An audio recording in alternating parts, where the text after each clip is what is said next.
start ahead without any much further delay. Okay, so how about Zoom guys? Come on, respond me. Yeah. So is it better now?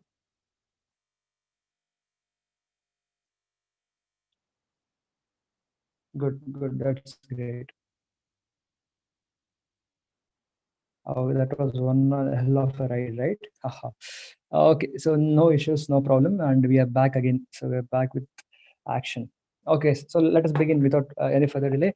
And I really appreciate every one of you from YouTube class. Really amazing. Okay, thank you. Great, amazing, super. Because you waited for me, right? That means a lot. Thank you, guys. Awesome. We'll begin without much further delay, and we'll try to get as much as class possible from this session. Okay, good, great. So now what I'm going to do is, okay, so YouTube guys, I'm going to give you a brief idea about what have we covered till now in the 12th class. Okay, so and from the 12th class, we have covered few chapters already. For example, electrostatics have been covered already. Okay, capacitors, current, electricity. Then this is from part 1. Okay, and EMI, electromagnetic induction. And from part 2, I have already covered wave optics. Okay, as well as dual nature of light, nuclear physics. Okay, atomic physics have been covered, and nuclear physics will be covered today. Okay, so few chapters have been already completed, and I want all of you to go through these videos if possible. Okay, all of them are available in the YouTube channel. What you're watching Avanti Live 5. If you subscribe there, it will be available. All the videos are available in the playlist, so you can go through them anytime, anywhere. Okay, no problem. And very recently until now have been discussing about atomic structure. Okay, atomic structure. This was the last chapter which have completed, and in this chapter we have seen few things. Okay, one is which why there is a positive and a negative charge inside the atom. How did you find them out?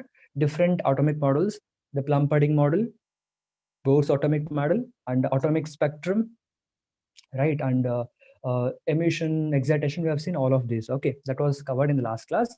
And in today's class, we're going much more deeper into the atom. Okay, so for example, here you can see I'm showing a very simple structure of atom.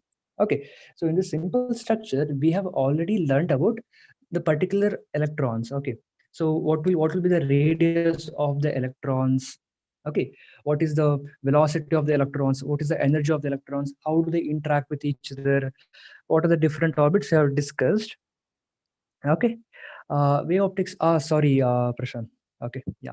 So then what we're going to do is we are again going much more deeper into the atom, and we'll be discussing about this structure here, what you can see here, right? In this small space here, you can see that there are blue objects and red objects. So we're going to study about those objects in today's class. Okay, cool, right? So any issues, guys? Any problem, right? I'm very clear with my voice and very clear with the screen, right? Yeah, just checking. Okay.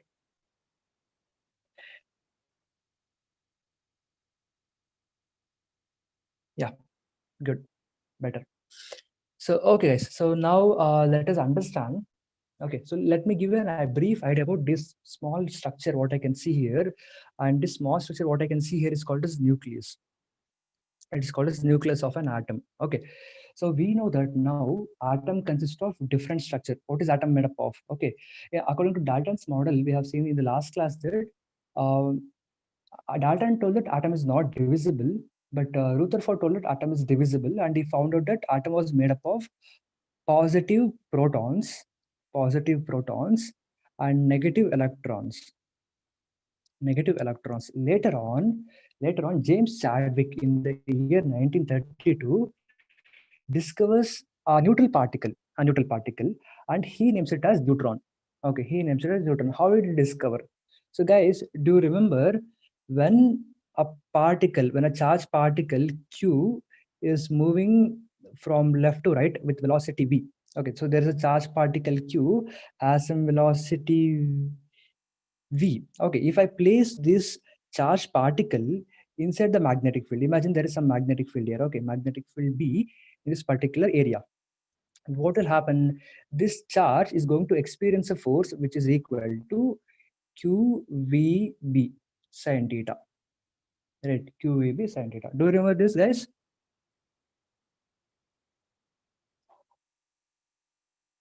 Yeah, Zoom guys, do you remember this? YouTube guys?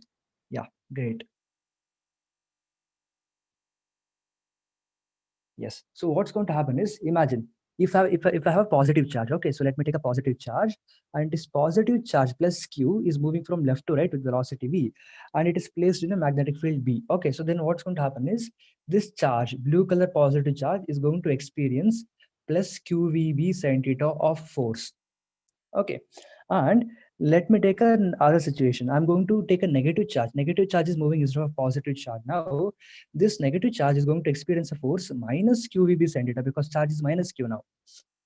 Right, it is going to experience minus qvb sin theta. Okay, so what will happen when the force is positive? That means it is going, let me assume positive is upward direction. Okay, so that means this electron will, this positive charge will go upwards. Okay, similarly, if I have a negative charge, it's having a negative force, so that means it's going downwards now. It is going downwards, right? So we have seen this in the last chapter already. So that is how we discovered electron, right? But what will happen? So I'm going to ask you a question now, a simple question. What will happen if the charge of the particle is zero? Okay, so now, for example, take a neutral particle. Okay, neutral particle, it doesn't have any charge. Q of the charge is equal to zero. Okay, what will happen if a neutral particle is moving with velocity v inside the magnetic field? अभी charge zero है. What will happen now?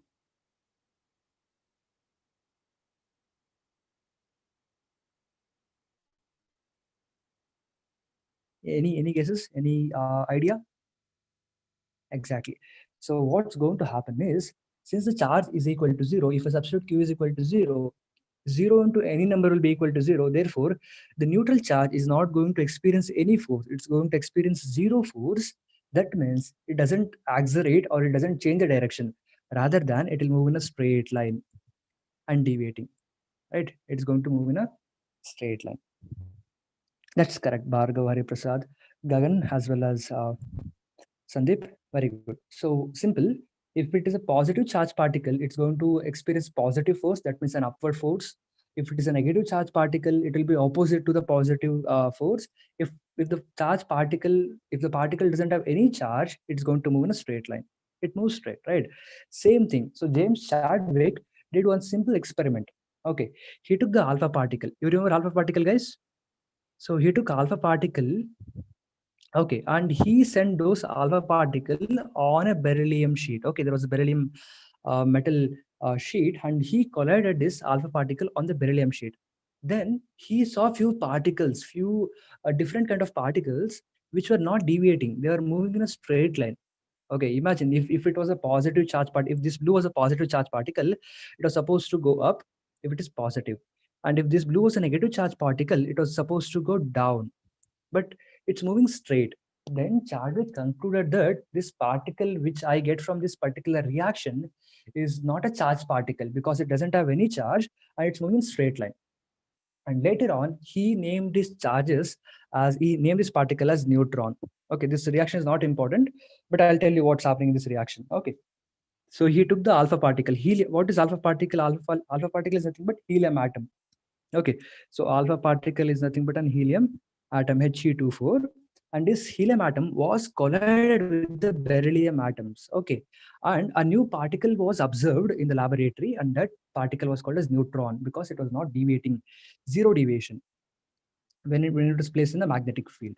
Okay, so later on, many physicists started working on this neutron, found its property, found its mass, all of those things that they have done for us, and we are going to understand them much better. Thank you guys for participating. That's right answer. Good, good. Okay, so let us understand. So this is how James Chadwick discovered the new kind of particle in the year 1932. Okay, so and he called them as neutrons. So now everyone in physics around 1932 had few basic idea. Okay, which was, an atom already has a negative charged particle called electron. This was discovered by Thomson, and there was positive proton already, And Chadwick discovered there is a neutral particle which has zero charge, and he named it as neutron. Okay. Later on, by further experiment, they understood that nucleus is very, very tiny. Nucleus is very, very tiny. It's very small. I mean, amazingly small. Okay. We'll see what is the dimension of nucleus. We're going to derive the formula. We are going to derive the distance, and it's very dense. It's very dense. Okay. So tiny as in 10 raised to minus 15 meter. It's so small. Okay. And density is very high, 10 raised to 27 units. Okay. So it was very dense. I mean, and very tightly packed. Okay. And in this tightly dense nucleus, we found that these protons and neutrons exist together. They exist together. Okay. And electrons were revolving around this nucleus. Okay. And proton and neutron are together called as nucleons. They're called as nucleons. Cool, right? Madhurima, that's a very good question. Okay. So here, Madhurima is asking a very good question. So I hope, do anyone of knows this answer? Okay. So my question is, see, you have learned that from Coulomb attraction, Coulomb forces, that if both of the charges are positive, or if both of the charges are like charges, they're supposed to repel, right? But here, can you tell me how there's a positive charge neighboring to a positive charge? It was supposed to repel, right? But why it is not repelling now? Any guesses? Any idea? Why is these two charges not repelling each other? Okay. So no worries. I'll be discussing that in the next class. That is related to binding energy. So we have a concept called binding energy. And in quantum mechanics, we call it as gluons. Gluons. I'll come back to this in the next class. Okay. But now mind together that neutrons are there. They don't have any charge. But positive charges, even though they have to repel each other, they are tightly packed with the nucleus. Okay, we'll discuss that very clearly very soon. No issues, don't worry. Okay, yeah. So I want you to be clear about this concept. Okay. So what is it? There is electron, there is proton, there is neutron. Proton and neutron are together. They're very heavily packed together. Okay, together they're called as nucleons. Okay, I'll be using the word nucleon very much, and you always try to remember them. Okay, so what is this new kind of particle neutron? Okay, what was the mass of the neutron? Mass of the neutron is slightly higher than mass of the proton. Mass of the proton is 1.66 into 10 raised to minus 27 kg. This was mass of the proton, whereas mass of the neutron is slightly higher. Slightly higher. Okay. And later on, okay, the next particle is, what is the mean life? What is the mean life? Do you know what is mean life? Mean life is, for example, if you take an electron, it can stay in the free space as long as you want. It'll not, nothing will happen to it. Okay, it's very stable. It will stay as it is. Okay, if you take proton, it will also stay without any problem. Okay, it will not decay into any other material. It will be proton for longer time. Okay, but if you take neutron cannot stay freely. Okay, it is not stable. It is very unstable. So a free neutron can only be available for 1,000 seconds. After 1,000 seconds, what will happen? This neutron will decay into different objects. Okay, so the stable mean life of neutron is 1,000 seconds. Okay, and if it is outside the nucleus, as long as protons, protons are together inside the nucleus, they're completely stable. If I take a neutron outside the nucleus and keep it in the free space, it becomes unstable. Okay, it becomes unstable. And when it is unstable, it can only stay for thousands of seconds. Okay, after thousands of seconds, it cannot stay. It will be decayed into different particle. Okay, sure, all in one mode, all in one. Yeah, we'll do that. Okay.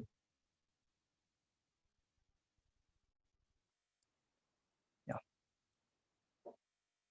Cool, right? Yeah. Okay. Any doubts, guys? So the new kind of particle have been discovered, and that particle has a slightly more mass than proton. If it is stable inside the nucleus, if I bring it outside the nucleus, it will not stay for longer time. It will decay. Okay. Cool, right? Yeah, we'll discuss that. Not a problem. Sure. Okay. Cool. Thank you. So now we have a small topic of atomic number and okay, atomic mass. Okay, we'll come to that.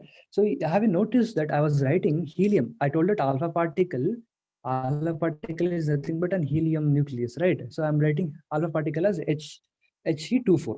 So can you tell me, guys, what is this 2 here? Okay, you can answer me in the chat box. What is 2 here and what is 4 here? He means that particular element. He means it is helium. He means it is helium. Can you tell me what is 4 and what is 2? Any idea? Good, Madhurima. Awesome. So here, the number 2 is nothing but the atomic number.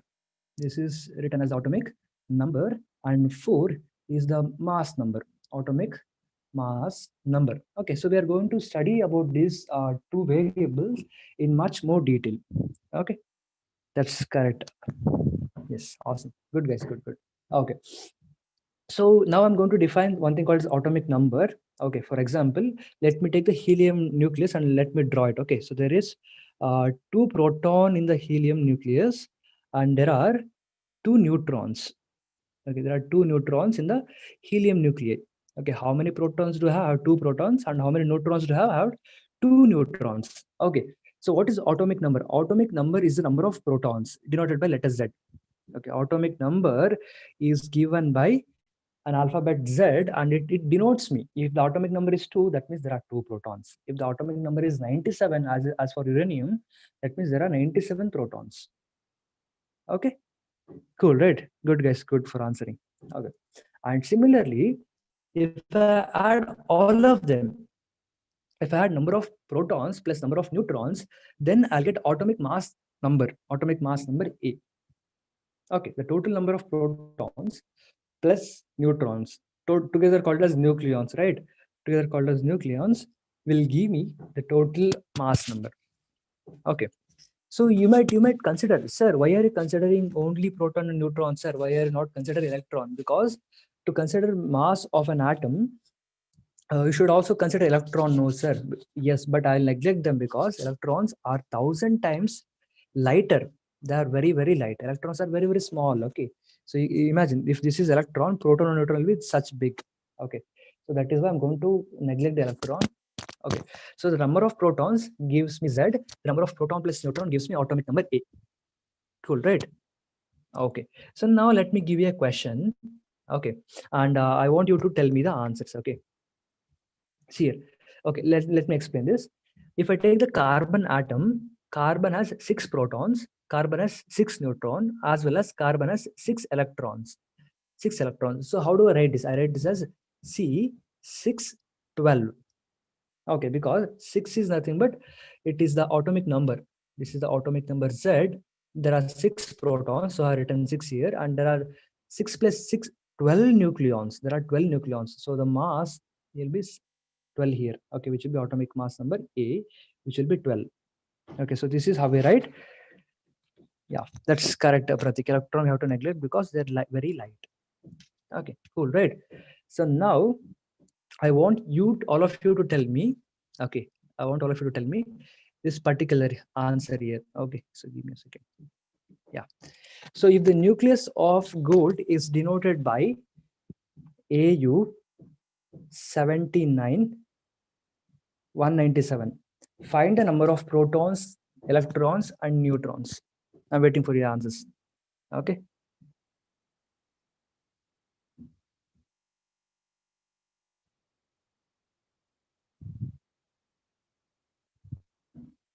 Yeah, so let me see who are going to answer very quickly. So we are supposed to find out what is the number of protons, what is the number of electrons, what is the number of neutrons. Okay, yeah. So here the general formula will be gold, Z here, A at the top, A at the top. Okay, so the number of proton denotes an atomic number written at the subscript. It is always written at the bottom. Therefore, this gives me number of protons Z is equal to 79. Z is equal to 79. Very good, guys. Awesome. Okay, so if the gold atom is neutral, that means how many positive charges have to have the same number of electrons, negative charges. So they will be 79. So they cancel out. The total gold atom will be neutral. Okay, what will be the number of neutrons? Number of neutrons. So I know that the upper superscript here, right? The superscript denotes the total number of neutrons plus total number of protons. This is equal to atomic number A, atomic mass number A, right? So I know that here the number, total number is 197 minus, I have to subtract the number of protons. If I subtract the number of protons, how many protons are there? There are 79 protons. So what will be remaining? The remaining will be 8. And yeah, right. Cool. That's correct. Very good. Sorry, it is 17.6, right? Yeah, that's right. Okay. So that is how we have found out that particular number also. Cool, right? After subtracting, I'll be getting the number of neutron to 118. Very simple, very simple. Okay, so let me clarify you very clearly. Okay, so from this problem, which is that any atom, any element given by X, at the subscript we have the total number of protons Z. At the superscript we have total number of nucleons. Okay, so here Z denotes number of protons. Number of protons. Very good, guys. Awesome. Keep it up. And A is total number of nucleons. That is, Z is the number of protons, N is the number of neutrons. Okay, here N means number of neutrons. Number of neutrons. Okay, so try to remember these three concepts here. What you can see on the screen, everything will be sorted out, everything will be clear. Okay, great. Awesome.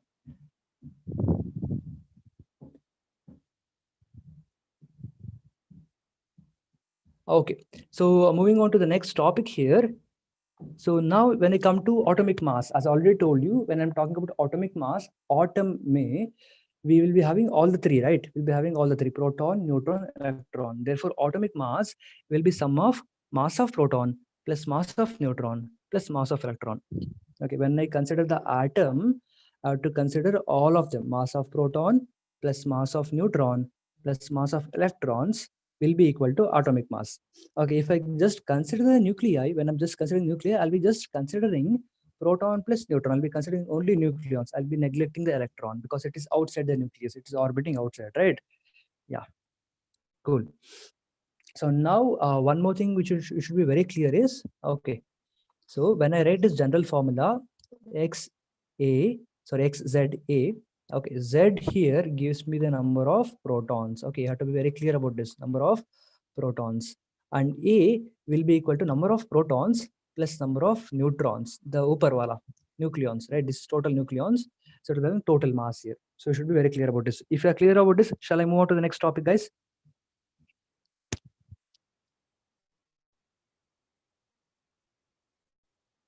Yeah. Good. Okay, so now I'm going to ask you a simple question. Okay, I'm going to ask you a simple question. So if you have studied photoelectric effect, in photoelectric effect, we have been studying that energy of photon is not given in form of joules. Rather than we are going to use a different unit for energy. Can you tell me which is that?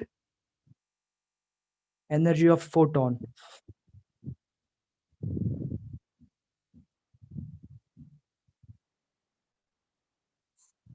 So anyone can tell me that. Like, who will tell me the quickest will be awesome.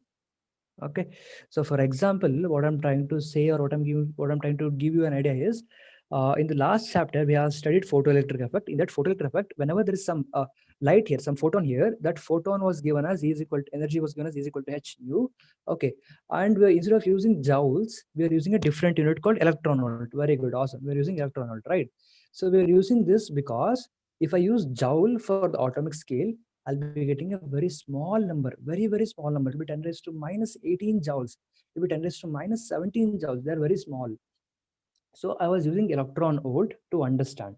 Similarly, if I'm talking about atomic mass, okay, atomic mass, if I use kg, it's again a very small unit because mass of electron is 9.1 into 10 raised to minus 31 kg. It's pretty small, right?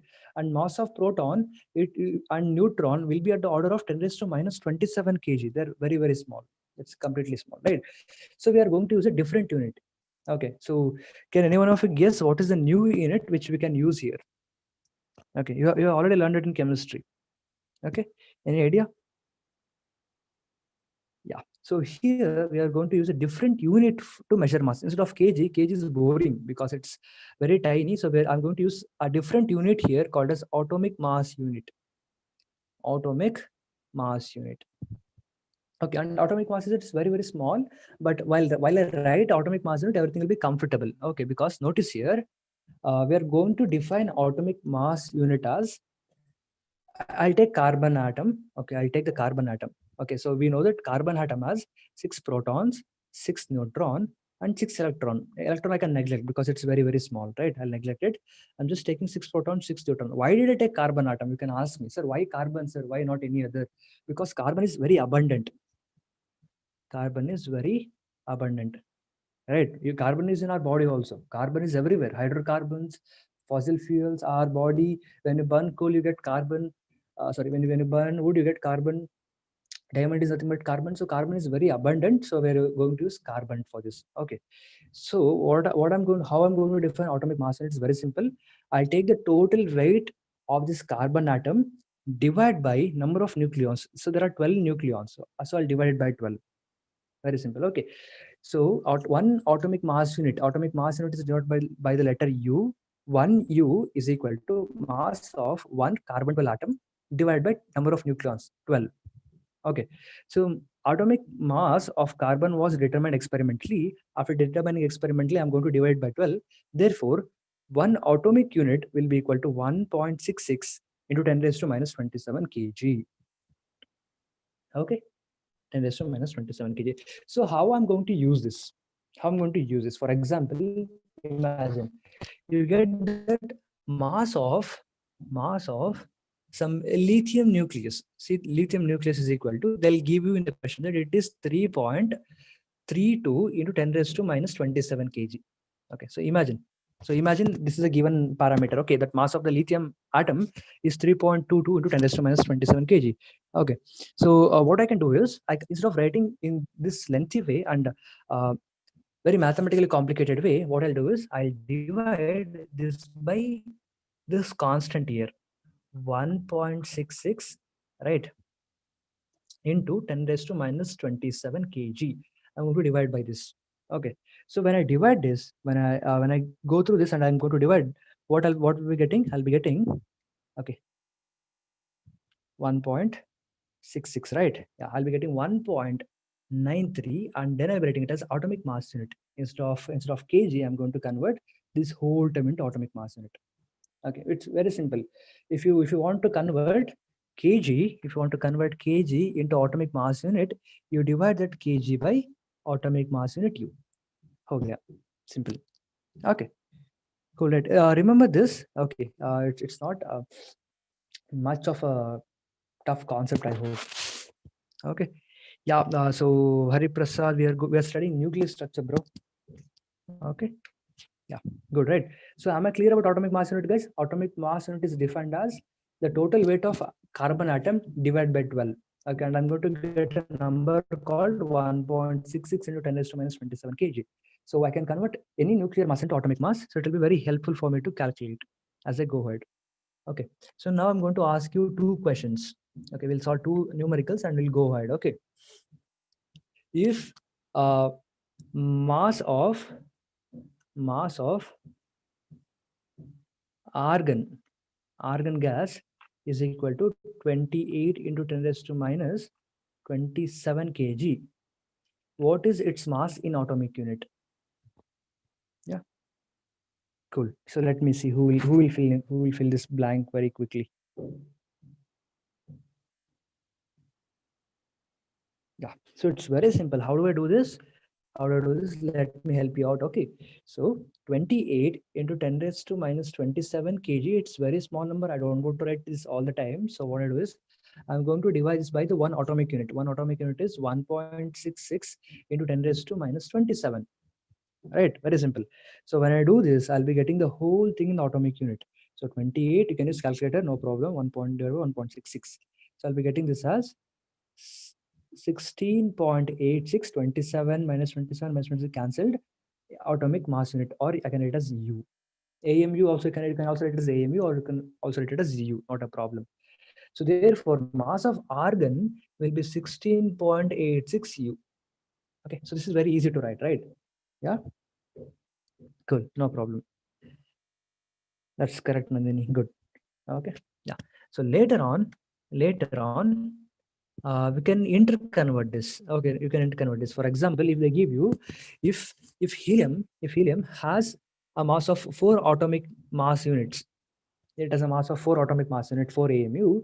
Can you tell its weight in kg? Can you tell its weight in kg?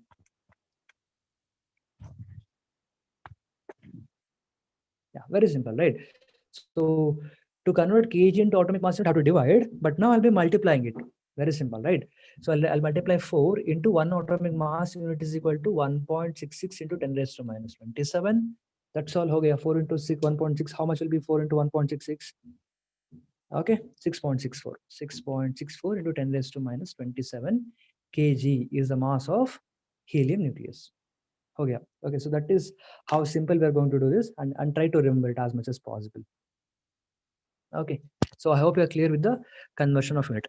And I'll be revising this for the last time, that any element X can be represented as, okay, X, Z, A. You can notice here, this is the regular representation of any nucleus, okay, any atom. So you should be very clear about that. And here, Z gives me the number of protons, N gives me the number of neutrons, and A is Z plus N. Okay, the upper A. So X is equal to A superscript, and below it's called a subscript. So this gives me number of proton, this gives me number of neutron plus proton ka Z. Okay, now, yeah, good guys. So remember this, don't forget. Okay, we already solved this problem. Okay, cool. Yeah. So now I'm going to write few different atoms. Okay, few different nucleus here. If you notice, if I'm writing hydrogen, H11. Okay, so this means, how does it look? Inside the nucleus, there'll be one proton. Okay, are there any neutrons? Do hydrogen have any neutrons? Is my question. Okay, so here, if I write H11, so this gives me that atomic number Z, which is number of proton. So I'm asking, how many neutrons are there in this hydrogen atom? How many neutrons are there in the hydrogen atom? Zoom guys, come on. Good. No neutrons, Vandita. Very good. Okay, cool. There are no neutrons, right? Yeah. Because see here, the superscript is A. The total A mass number is equal to sum of protons plus sum of neutrons. Here A is equal to 1, Z is equal to 1. Therefore, neutrons N will be equal to 0. That means there are no neutrons. In hydrogen atom, there is only one proton, and there will be one electron revolving around this proton. Right? Yeah. So now let me write a different atom. So after hydrogen, I'm going to write a different nuclei called deuterium. Have you heard about deuterium? Deuterium. Okay, so deuterium is written as H12. Okay, so here I can easily notice that Z has never changed. So that means there is only one proton. There is only one proton. Okay, one proton have written, and there'll be one electron revolving around it. No problem. So what is the number of nucleus? What is the number of neutrons in deuterium? What is the number of neutrons in deuterium?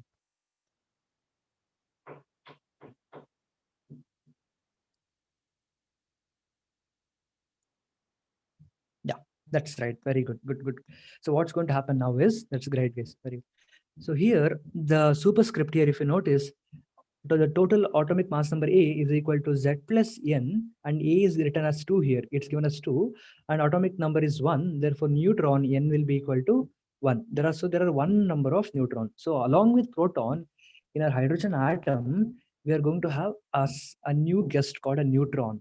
Okay, and there'll be one electron revolving around this, and this is called as deuterium. This is called as deuterium. Okay, so later on, the third example and the final example I'll be giving you is tritium. Tritium. Okay, so tritium is written as H13. Okay, so give me all the three: number of proton, neutron, electron.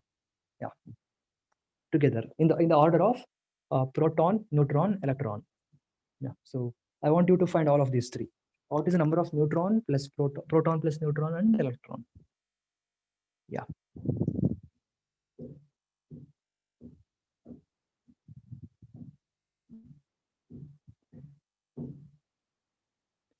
Good, Nikita. Yeah, correct, Vandita. Yeah, that's right. Good, guys. Awesome. So you can notice this Z again has never changed. So therefore, number of protons, Z is equal to 1 from my expression here. Therefore, the number of proton is equal to 1. No change. Right? Okay, so proton is 1. Ho gaya. So how many neutrons do I have? There is 3 in the superscript. Therefore, atomic mass number A is equal to number of neutron plus number of proton. Okay, so A is how much? From the expression, I can see A is 3. Number of neutron is 1. Number of proton is 1. It has never changed. It is just 1. So number of neutron, I'll leave it as it is. Therefore, N is equal to 3 minus 1, 2. Number of neutrons are 2. And to make this whole thing neutral, if there is one positive charge, there'll be one negative charge. Okay, therefore, number of protons is 1. Number of neutron is 3. Sorry, number of neutron is 2 and number of electron is 1. Okay, and mass only depends on proton and neutron. We'll only consider the mass of these two. Okay, we'll neglect electron. As you already told, we're going to neglect the electron. Good, guys. Awesome. Thank you for your answers. Okay, so be careful. If you make any mistakes, correct them. Not a problem. No issues.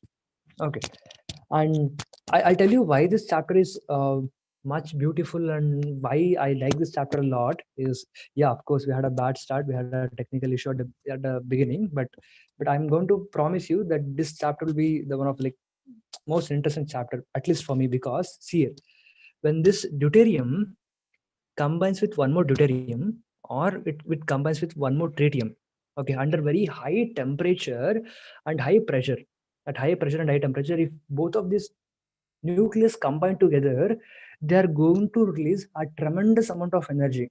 Okay, a huge amount of energy will be radiated out of this reaction. Okay, and that amount of energy is enough to power humanity. Okay, for many months together. Okay, cool, right? And this reaction where two small nucleus combine together is called as nuclear fusion. Okay, and where big nucleus like uranium splits into smaller thing is called as fission. Okay, so we already have nuclear fission reactors all over India, all over the world, but there are many promising nuclear fusion reactors. Okay, and uh, recently you might have heard about that the Koreans have created artificial sun in the news, right? That was not artificial sun, it was a nuclear fusion reactor. Okay, so they were trying to create a nuclear fusion reactor because nuclear fusion reactor gives us huge amount of energy compared to nuclear fission. Okay, so that is what we are trying to do, and let us try to understand as much as possible. Okay, cool, right? Yeah, and we'll be discussing about this nuclear fission and fusion later on in the third class of this. Okay, so now we'll just build up the basics. We'll try to understand what is hydrogen, what is deuterium, tritium. We'll try to build up the basics. After building up the basics, we'll try to understand much more better. Yes, Priyanka, nuclear fusion is a thing that happens in our sun. Okay, and in all the stars. Even though sun is 1.5 crore kilometer away from us, we are getting huge amount of heat and light, right? That is because of nuclear fission. Nuclear fusion. Okay, yeah, cool. See, it's very amazing. If you notice, the stars is made up of completely hydrogen combined to helium combined to carbon, nitrogen, and our body is also made up of the same thing, right? It's pretty amazing when you think about that. Okay, so now coming back to this simple concept here, I'll be telling you 3 new terms, okay, which is isotopes, isotone, and isobars. So what is this isotope? Okay, you might ask me. Isotopes, iso means similar. Always remember, iso means similar or same. Similar or same. Okay, and what is here? Isotopes. There is P here. So that means isotope, same number of protons. Okay, same number of protons. For example, in the last 3 examples I gave you, hydrogen had 1 proton, deuterium had 1 proton with a neutron, tritium had 1 proton with 2 neutrons, right? So I can easily tell that hydrogen, deuterium, tritium, all of them have 1 proton. Since all of them have 1 proton, same number of protons, isotopes. You get my point, right? Same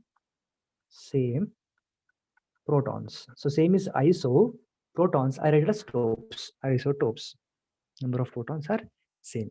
Yes. So, but all these three have different atomic number, right? Because here there is no neutron, but here there is one neutron. There is here two neutrons. So atomic mass will be changing consistently with all these three examples. Okay.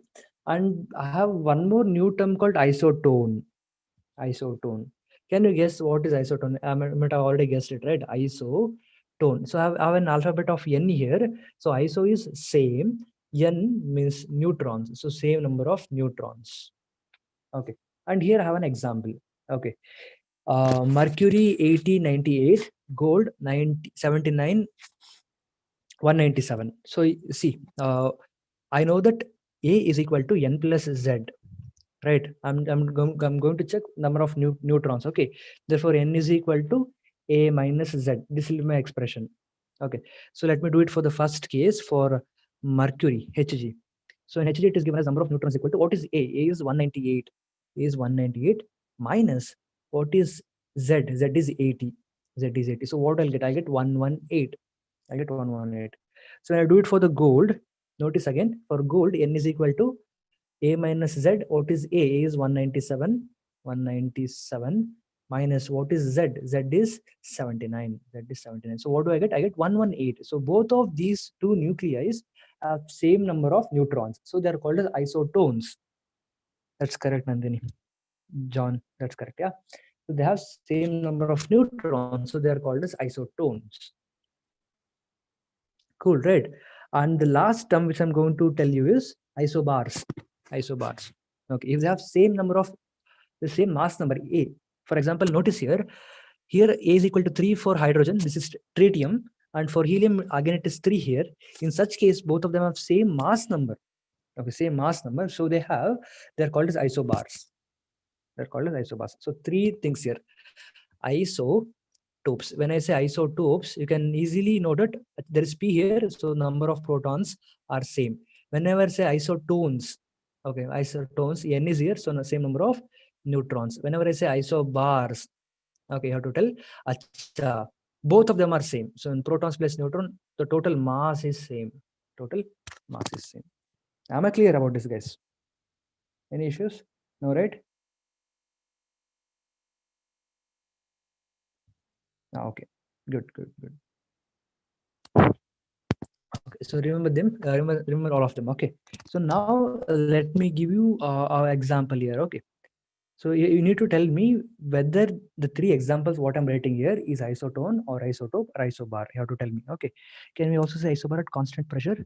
Priyanka, that is thermodynamics. Isobaric process is different from isobars. Okay, Priyanka. Yeah. So if I write uranium 97 235, okay, and after uranium I'll let it as thorium, okay, 96 234, okay, and I'll write americium 98, and these are all random examples, okay, 236. Cool, right? So can you tell me now, is this example, okay, an isotone, an isobar, or an isotope? Check it out. So first, we have to check for the same number of protons, same number of neutrons, or same atomic mass number, right? So let us check now. Is Z same for all of them? No, Z is completely different for all of them. That's correct, Madhurima. Good. Okay. Yeah, Johnny Shushmita, right? See, Z is different. So all of these three elements have different number of protons. So this is not an isotope, therefore. And if I check for atomic mass number, A is different for all of these three. So again, it is not isobar. So I have to check for number of neutrons, right? How do I find number of neutrons?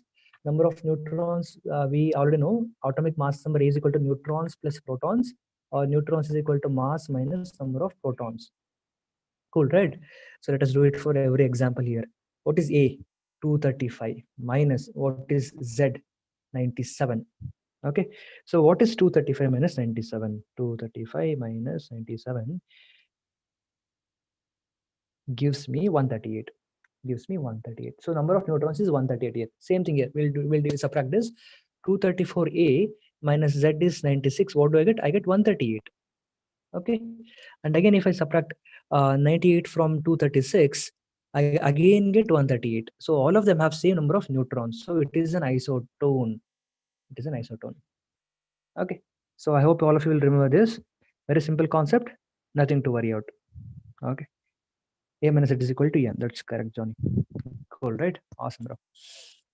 Yeah. Cool. So that's right. Remember this very simple topic. And now we'll come back. We were just playing out. We are not doing any much of a thing there. All of this was very pretty basic. And now we'll come back to physics. Okay, we'll start studying physics, start understanding physics. Okay. So guys, if you remember Rutherford experiment, okay, if you remember Rutherford experiment, there was a gold nuclei. There was a gold nuclei. Okay. And there was this helium nuclei. This helium nuclei was coming very fast. Okay. And it took a left turn, it took a U-turn, and it came back again. Right? If you remember, because what happens is, see, this nucleus of helium has 2 protons. It is positively charged, and gold has 79 protons. 17 protons. So they repel each other, of course, right? They won't attract each other. They're going to be repelling always. So what you can do is, you cannot take the helium nucleus, and that's the gold nucleus. They repel, so they go to maximum distance and they come back. They'll come back, and this distance, okay, is called as the least distance of approach. The least distance of approach. So by conducting the same experiment, okay, the Rutherford experiment, in much more strong parameters apparatus, we found out that the size of nucleus. Okay, we found how big is the nucleus, how small is the nucleus, and how to calculate the size of nucleus. Okay, was found out. Cool, right? And very few particles were deflected. That's correct, Johnny, right? And now, after conducting very much accurate experiment, scientists noticed the radius. Okay, so here I'm showing you what's going to happen. See, there was this 2 protons of helium was coming towards the gold nucleus. It comes very close, but it will not touch the nucleus, and it will go back. Okay, and few nucleus were deviated away, right? So by conducting all of these experiments, we found out that the radius of nuclei was proportional to e to the power of 1 by 3. Okay, so here this is an empirical formula. What is an empirical formula? Empirical formula is a formula which cannot be derived. Okay, it can be only understood by experiment. So there is no derivation of this formula because it is empirical. Most of the formulas in this chapters are empirical. Okay, so only all these formula were derived by experiments, and you can notice that the radius of a nucleus, r is radius of nucleus, is proportional to a to the power of 1 by 3. What is a? A is the mass number. A is the mass number. Okay, and r naught is a constant. R naught is 1.2 into 10 raised to minus 15 meter, or 1.2 femtometer. Very simple. Okay, so you might ask me, sir, okay, this is constant. Let me neglect this for a moment. Sir, why is radius proportional to atomic mass number? Okay, so because, see, if you take hydrogen is only 1 proton, so its nucleus will be small. If you take neutron, if you take helium, it will be having a slightly bigger nuclei. If you take uranium has 237 nucleons. There'll be like lot of proton, neutrons, right? So as the atomic mass number increases, you can notice the size or the radius of nucleus also increases as atomic mass increases, right? You can have a very small idea here. Okay, did you get that idea here? So very simple, that radius of a nucleus is proportional to a to the power of 1 by 3. A to the power of 1 by 3, where a is this atomic mass. If I increase the atomic mass of the nuclei, radius bhi zyada hoga. Very simple. And therefore, R was proportional to R naught into A raised to 1 by 3, where this R naught is 1.2 femtometer. 1.2 femtometer. It's very, very small. It's completely tiny. Okay. So notice this. Once if I know radius, I can also find out volume. Very simple, because volume is equal to 4 by 3 pi R cube.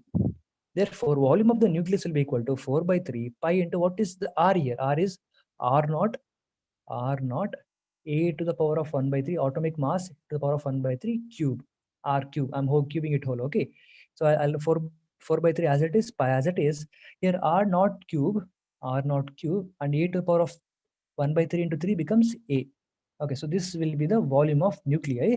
And if you notice, 4 by 3 pi R naught are constant, therefore volume is proportional to atomic mass number. Again, as you increase the atomic mass number, the volume of nucleus also becomes bigger and bigger. So I have written the derivation here. You can refer that. Okay. So two important things. Okay. As you keep on increasing the atomic mass number, the radius also increases. Okay. And the radius increases as a power of A cube. Okay. And volume is equal, we know that volume is cube of radius. So volume is cube of radius. If I cube this formula here, I'll get volume is proportional to atomic mass number. Okay, so will you remember this, guys? I hope you can remember. This is a very small, simple derivation. R is proportional to A raised to 1 by 3. Volume is proportional to atomic mass number, sorry. Okay, so you should be very clear about this. Okay. Yeah, great, awesome. It's enough, right? Do you want me to stress anything on this? No, right? Good, awesome. So here you can notice in this diagram, in the next slide, I've shown you the nucleus is of different atoms, different nucleus. Okay, so you can notice, okay, hydrogen is very small, so we'll keep it aside here. Okay, so this is for reference. You can notice lithium has a much more bigger nucleus. Okay, and as you go on, you can notice the size of nucleus different, right? We are going to study this in much more detail. Okay, why is this so? Why the structure is in this particular pattern and all of this? We're going to learn much about it. Don't worry. Okay, but I'm giving a glimpse of the structure here. Okay, cool, right? All the different elements have different atomic radii. They have different nuclear radii. Right. Good. Okay. So notice this. If you want to take a screenshot, you can do that. Not a problem. Okay. Great. Okay. So last question for today, guys. Okay. Yeah. So what is that? What I'm going to tell you now is, yeah, given the mass of iron nuclei, I'm going to talk about iron now, Fe. Okay. Iron has a mass of 55.85 atomic mass units. Okay. And it is the atomic mass of 56. We have to find the nuclear density. They're asking what is the density of nucleus? How dense is the nucleus? They're asking me. Okay. So I know that density is equal to mass by volume. All of you know this, right? Density is equal to mass by volume. Okay, very simple. I can solve this very easily without any problem because they have given that mass of iron, okay, mass of iron is 55.85. So let me do that here. 55.85 U. I have to write atomic mass unit U also there. I'm not going to change it. I'm keeping U as it is, divided by volume. Volume is 4 by 3 pi R cube. But I know that R cube is proportional to R naught into A by 3. Therefore, R cube will be equal to R naught cube into A. Right. So therefore, instead of small r, I'm writing R naught cube into A. So the same formula what I've written in the last class, I'm going to do that here. No changes. Okay. So now I have to substitute all the variables. I'll get the answer without any problem. 55.85 into, what is atomic mass unit? 1.66 into 10 raised to minus 27 kg divided by 4 by 3, pi is 22 by 7 into R naught. What is R naught? R naught is 1.2 into 10 raised to minus 15. It's a constant number. Let me write it down here. R naught is equal to 1.2 into 10 raised to minus 15 meter, or 1.2 femtometers. Okay, so I'm going to put that constant here into, I have to cube it, right? So cube into atomic mass, A is 56. A is 56. Oh yeah, so I can find the density of nucleus without any problem. It's just a numerical calculation. After solving the calculation, I'll see that how dense the nucleus is. Okay, so I performed all the calculation here. After performing all the calculation, I found that the nucleus has a density of 2.29 into 10 raised to 17 kg per meter cube. So imagine, this is not a small number, it's a huge number. That means the nuclear density is immensely high. It is immensely high. It's extremely high. As far we know that nuclear radii is in the order of femtometer. It is extremely small. It's extremely small, right? So you can have a very clear idea. So now what I'm going to do is I'm going to combine all the concept we have learned till now. Okay, we have learned now that nucleus is a very small object. Okay, but it is highly dense. The density of nucleus is extremely high. Okay, then from the last chapter, sorry YouTube guys, you might have missed this concept, but don't worry. Okay, I can go back to my old videos and learn this, that radius increases as a power of n square. N is the orbital number.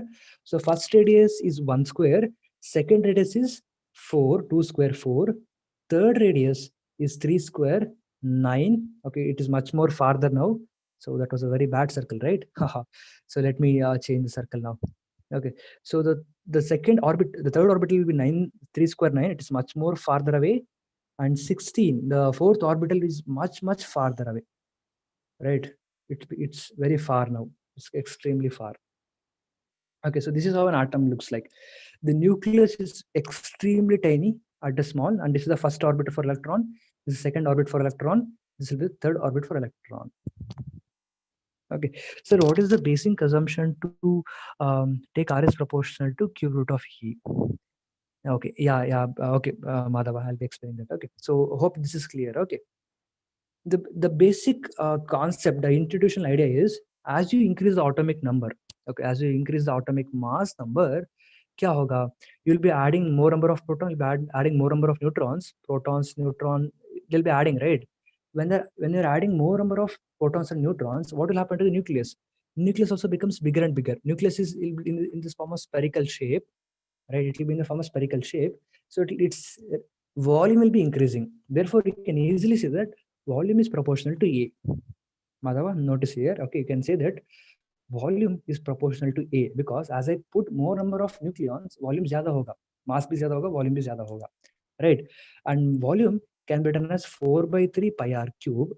4 by 3 constant, I'll bring them out, proportional to A, or R is equal to, you can take the cube root of both the sides. Okay, 3 cancels out. R is proportional to A cube. You can get this kind of idea also. I'm doing the exact reverse of what I did, but I think this will give a much more clearer idea.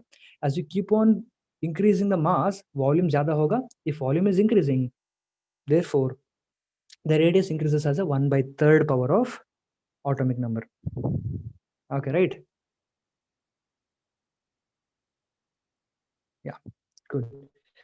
So I'm again I'm really sorry for the technical issue that happened in the beginning of the class. Okay, I'm not sure why it happened. It was not supposed to happen, but okay, we'll make sure it doesn't happen in the upcoming class. Okay, time is precious for all of us, right? It's precious for you, and it's precious for all of us. So I'll make sure that the technical trouble doesn't exist again. Okay, and I'm going to give a brief general plan for what's going to happen next. Okay, in tomorrow's class, we'll be discussing about radioactivity. Okay, all of this what we discussed is very basic for this chapter, but tomorrow we are going to start the physics part of this. We'll be discussing radioactivity tomorrow. Okay, what is alpha decay, what is beta decay, what is gamma decay, and what is radioactivity, what is radiation, right? And why is mercury so famous, right? So we'll go to all those things, radium, right? And in the third class, the last class of this chapter, we'll be discussing about nuclear fusion and nuclear fission. Okay, and nuclear fusion is a very awesome topic, right? Because if we are able to build at least 2 to 3 nuclear reactors in our country, it will be solving all our energy problems. All our issues with respect to energy will be solved, because nuclear fusion gives us tremendous amount of energy, and that tremendous of energy can be converted into electricity. Okay, cool, right? And that will help us a lot. So we'll try to understand what is nuclear fusion reactor, what is nuclear fission reactor. Okay, and we'll try to understand as much as possible. Okay, so okay, you can leave your feedback in the chat box, and you can YouTubers can leave a feedback in the comment section. I'll get back to those. If you have any suggestions for me to tell, you can feel free to communicate them. Okay, no problem. Okay, so before I end the class, I'll be giving a very small quick revision of this. Okay, today we have understood that inside the nucleus there is proton and neutron together they're called as nucleons. Okay, and any element X can be written as Z as a subscript and A as a superscript. Okay, what is Z? Z gives me number of protons. What is A? A gives me number of protons plus number of neutrons. दोनों मिलेगा एक ही साथ में, right? So I have protons separately and protons plus neutron in the top. Okay, and the formula which we generally use is A is sum of neutron plus proton. Z is number of protons. So we are going to use this formula most of the time. Okay, so this is we have learned, and we have learned that if I have same number of isotopes, same number of protons, right? And we have learned isotons, number of neutrons. We have learned isobars, same mass number. A is same mass number. Okay, and later on, most important formula. Okay, in JEE they might ask you direct question on this formula. Radius r is proportional to r naught into e to the power of 1 by 3, where r naught is a constant. It is 1.2 into 10 raised to minus 15 meter. Okay, therefore radius of a nuclei is proportional to a constant. It's equal to a constant into e to the power of 1 by 3, where again a is nothing but a mass number, this same a. Okay, and volume is proportional to A. Volume is directly proportional to A, because as I keep on increasing, as I keep on adding the mass, volume zyada hoga. Very simple, right? If you know mass, you can calculate density also, not a problem. And that is what we saw in the last problem. Okay, cool, right? So by this revision, we have learned very minimum in this class, but no worries. We'll be discussing radioactivity, and we'll be trying to learn much more tomorrow. Okay, tomorrow 5 o'clock, guys, be ready. And if you have any doubts, you can text me in Telegram group, WhatsApp group, and we'll communicate everything to you. Not a problem. Okay, cool, right? I hope you enjoy the class. Okay, if you have any doubts, you can let me know. Okay, thank you, Sandeep. Yes, all in one. I'll be taking physics for the 12th class. Madhava, the thing is, I have seen the JEE syllabus, but there was radioactivity in that, bro. So we'll learn, though, not a problem. Okay. No. So for all other JME, we'll be having through Zoom. Sorry, YouTube only. Okay. For doubt, yeah, for doubt section is we have a separate Telegram group for all the students. If you have joined there, you can send us your doubts through the Telegram group. Okay. You want the Telegram group link? So give me a second. Okay, I'll do one thing. I'll drop the link of the Telegram group in the comment section. Once the session is over, I'll drop it. Okay, all in one. I'll be putting that as a comment after the class is over. Okay.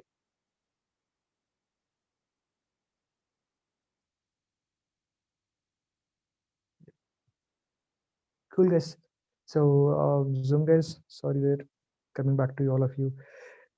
Sorry, Prashant. Sir, today program, yeah, mass energy nuclear burning energy. That's that too, Anusha. We'll be discussing that tomorrow. Okay. Cool, right? Okay. Thank you, guys. Thank you for being here. So I hope you enjoy the class, and we'll try to have much more technical detail in upcoming class. Okay. Bye bye, all of you. Take care. See you. Okay. You can provide the feedback in the comment section. Not a problem. Bye bye. See you all tomorrow at 5 o'clock.